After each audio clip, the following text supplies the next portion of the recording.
Assalamualaikum warahmatullahi wabarakatuh. Perkenalkan, nama saya Nina Nurul Fadila.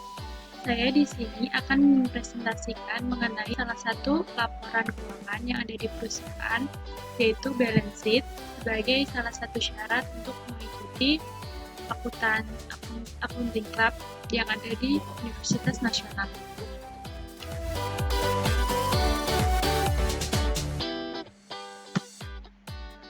Sebelumnya saya ingin menjelaskan mengenai apa sih pengertian akuntansi keuangan. Akuntansi keuangan adalah bagian dari akuntansi yang berkaitan dengan penyiapan laporan keuangan untuk pihak luar seperti pemegang saham, kreditor, pemasok, serta pemerintah.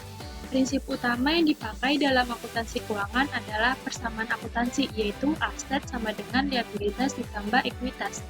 Akuntansi keuangan berhubungan dengan masalah pencatatan transaksi untuk suatu perusahaan atau organisasi dan penyusunan berbagai laporan berkala dari hasil pencatatan tersebut.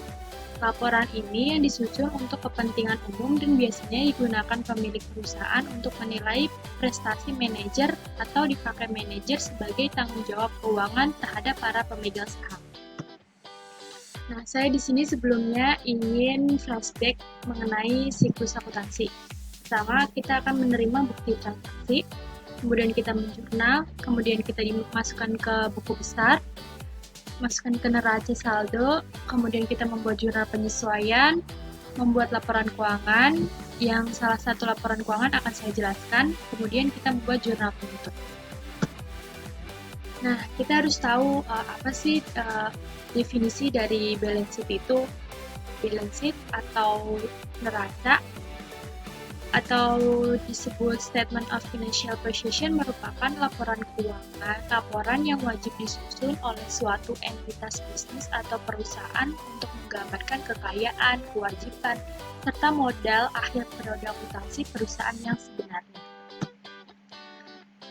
Di dalam neraca ini terdapat 3 unsur, yakni kekayaan, kewajiban, dan modal.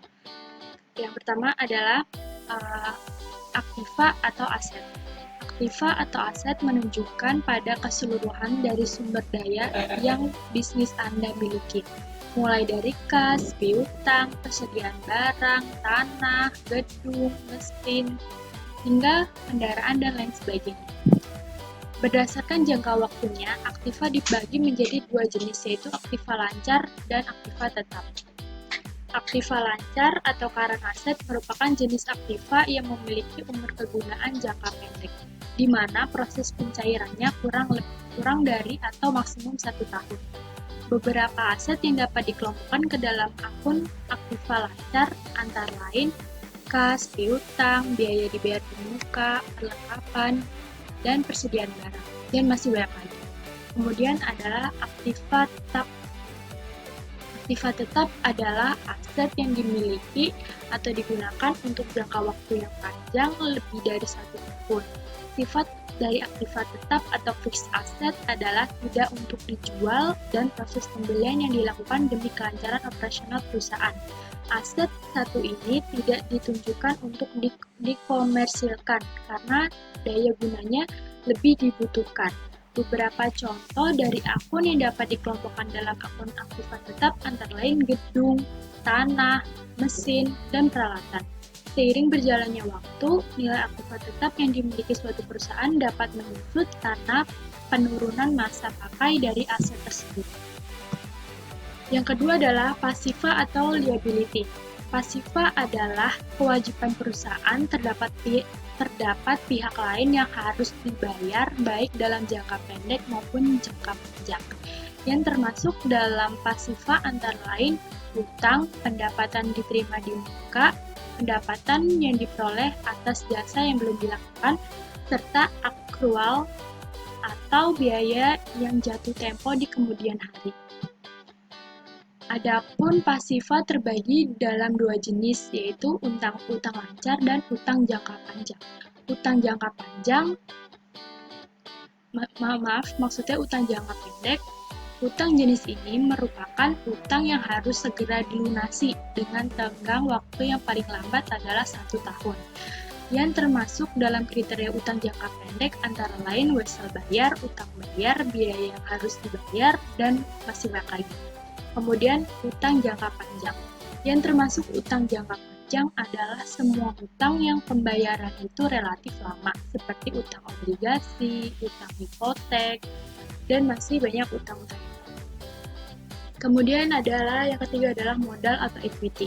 Berdasarkan hubungan timbal balik yang telah dipaparkan di atas, modal atau juga dikenal sebagai ekuitas dapat juga diartikan sebagai selisih antara komponen-komponen aset dan hutang serta dan rumusnya sebagai berikut. Aset dikurang liability sama dengan equity. Kemudian, manfaat laporan neraca keuangan atau balance sheet adalah sebagai alat untuk menganalisis pengaruh perubahan kondisi keuangan secara periodik dari tahun ke tahun, baik secara historikal maupun secara futuristik.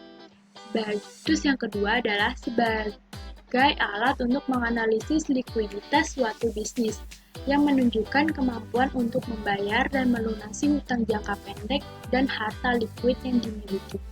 Yang ketiga adalah sebagai alat untuk menganalisis solvabilitas suatu bisnis yang menunjukkan kemampuan perusahaan untuk segera melunasi hutang jangka pendek mereka sebelum tanggal jatuh tempo.